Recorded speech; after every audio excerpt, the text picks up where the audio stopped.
Assalamualaikum warahmatullahi wabarakatuh. Pengaruh media pembelajaran online terhadap komunikasi interpersonal antara dosen dan mahasiswa Ilmu Komunikasi Universitas Islam Syekh Yusuf. Proposal penelitian untuk dosen pengampu dari mata kuliah Bahasa Indonesia itu sendiri ada Ibu Ferawati Fajrin, SPD.MPD. Kemudian untuk pembuatan proposal penelitian ini saya yang membuat Valin Bingah dengan kode NIM 240 10 3006. Di sini adalah latar belakang. Dalam era digital saat ini, media pembelajaran online telah menjadi salah satu komponen penting dalam proses pendidikan. Penggunaan teknologi informasi dan komunikasi dalam pendidikan tidak hanya memudahkan penyampaian materi, tetapi juga berpotensi mempengaruhi cara interaksi antara dosen dan mahasiswa Ilmu Komunikasi Universitas Islam Syekh Yusuf. Media pembelajaran online seperti platform e-learning, Google Classroom, video konferensi seperti Google Meet dan Zoom, dan aplikasi pembelajaran online interaktif lainnya.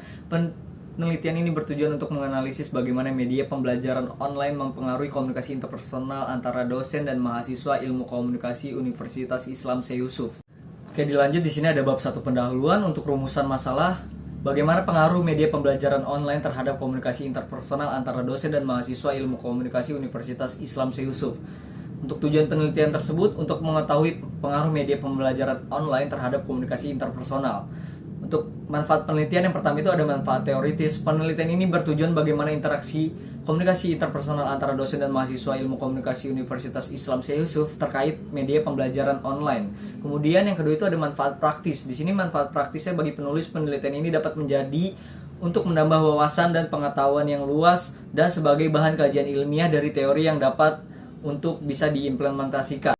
Oke, dilanjut di sini ada bab 2 kajian teori. 2.1 pengertian media. Media dalam perspektif pendidikan merupakan instrumen yang sangat strategis dalam ikut menentukan keberhasilan proses belajar mengajar. Sebab keberadaannya secara langsung dapat memberikan dinamika tersendiri terhadap pembelajaran. Kata media berasal dari bahasa Latin yang artinya medium. Secara harfiah berarti perantara atau pengirim pesan. Adapun beberapa pengertian media menurut para ahli, yaitu menurut Ahmad Rohani, media adalah segala sesuatu yang dapat indera yang berfungsi sebagai perantara, sarana, alat untuk proses komunikasi belajar mengajar. Kemudian, menurut Santoso Hamijaya, media merupakan semua bentuk perantara yang dipakai orang penyebar ide sehingga ide atau gagasan itu sampai kepada penerima. Next, media pembelajaran online. Media pembelajaran merupakan alat bantu yang dapat digunakan dalam pelaksanaan pembelajaran dengan tujuan untuk memberikan stimulus pada pikiran, perhatian, perasaan, kemampuan, dan keterampilan pembelajar guna mendorong terjadinya proses belajarnya. Proses belajar mengajar dapat dilakukan dengan tatap muka maupun pembelajaran jarak jauh atau online. Dalam pembelajaran jarak jauh online tentunya membutuhkan media pembelajaran yang mempergunakan media teknologi informasi.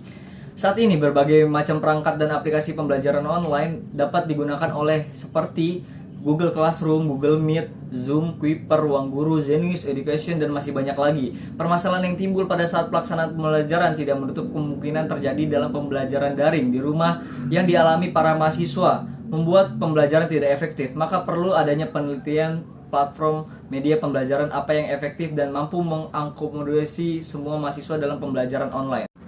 Oke, next di sini ada 2.2.1 komunikasi interpersonal. Komunikasi interpersonal merupakan salah satu komunikasi yang dianggap sebagai komunikasi yang paling efektif karena dilakukan secara langsung antara komunikator dan komunikan, sehingga bisa mempengaruhi satu sama lain. Komunikasi yang efektif adalah komunikasi yang mampu menghasilkan perubahan sikap, attitude change pada orang yang terlibat dalam komunikasi.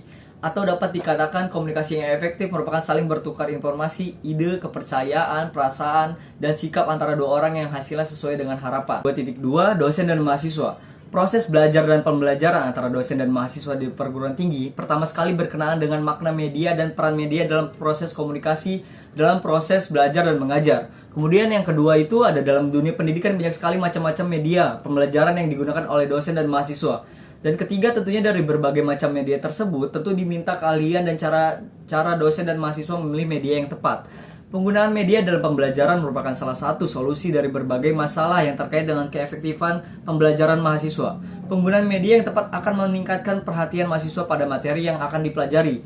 Dengan bantuan media, minat dan motivasi mahasiswa dapat ditingkatkan, sehingga pada akhirnya pemahaman mahasiswa terhadap materi pembelajaran dapat ditingkatkan. Di sini ada bab 3 metodologi. 3.1 jenis penelitian. Penelitian ini kuantitatif merupakan penelitian yang bermula dari suatu teori menuju bentuk perolehan suatu data numerik di lapangan. Dengan menggunakan pendekatan kuantitatif, penelitian ini dapat menghasilkan data yang terukur tentang pengaruh media pembelajaran online terhadap komunikasi interpersonal antara dosen dan mahasiswa Ilmu Komunikasi Universitas Islam Syekh Yusuf. Pendekatan kuantitatif ini digunakan dengan tujuan untuk mendapatkan informasi berdasarkan hasil pengukuran dari instrumen yang telah divalidasi.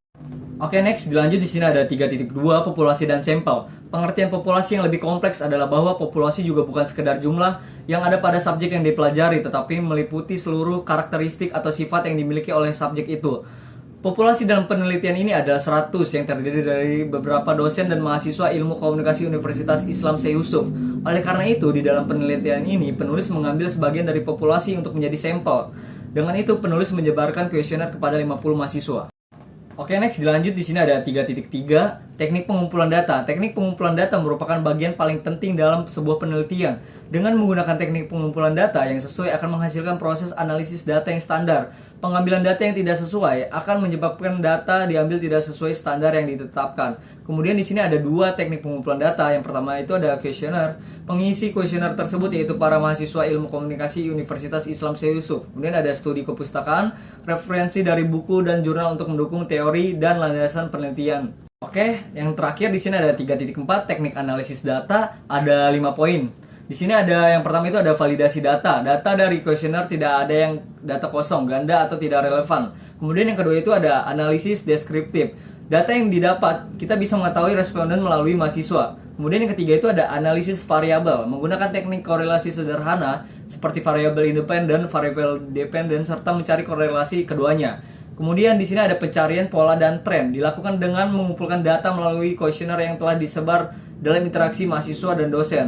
Kemudian yang terakhir itu ada penarikan kesimpulan. Kesimpulan dibuat berdasarkan hasil analisis deskriptif dan hubungan variabel, mencakup tentang pengaruh media pembelajaran online terhadap komunikasi interpersonal antara mahasiswa dan dosen Ilmu Komunikasi Universitas Islam Syekh Yusuf.